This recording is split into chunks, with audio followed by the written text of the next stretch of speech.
প্রিয়। মিম, আমি অফিসে যাচ্ছি, আমাকে ব্রেকফাস্ট দাও। আমি আজ ব্রেকফাস্ট বানাইনি, তুমি বাইরে ব্রেকফাস্ট খেতে পারো।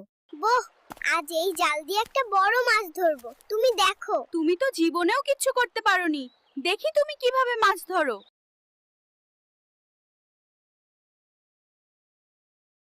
প্রিয়তমা, তুমি কি আমাকে কখনো ছেড়ে চলে যাবে?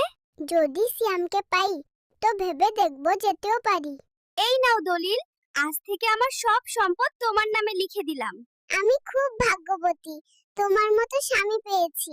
আজকের পর থেকে আমি আর তোমাদের বাড়িতে যাব না, শুধু খরচ আর খরচ। তাহলে আমিও আর তোমার সংসার করব না। একটা সংসারে এত জিনিস লাগে, আগে জানলে বিয়েই করতাম না। এগুলো আমার বাবার টাকায় কেনা, তোমার টাকায় না। তাই এত কথা বলো না। শোনো মিম, আমার বিসিএস পরীক্ষা আসছে, ডিস্টার্ব করো না। তো আমাকে বিসিএস ক্যাডার হয়েই বিয়ে করলে? এখন কেন বিয়ে করলে? এই নাও দলিল, আজ থেকে আমার সব সম্পদ তোমার নামে লিখে দিলাম। আমি খুব ভাগ্যবতী, তোমার মতো স্বামী পেয়েছি। শ্বশুর বাড়ি গেলে তোমার বাবা আমাকে ছিপ দিয়ে মাছ ধরতে পাঠায়। আগে জানলে আমি বিয়েই করতাম না, পাজি কোথাকার। পুকুরের তাজা মাছ খেতে ভালো লাগে, তাই না?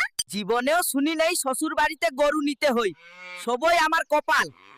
ওই গরু তো পালিয়ে গেল, এখন কি করব?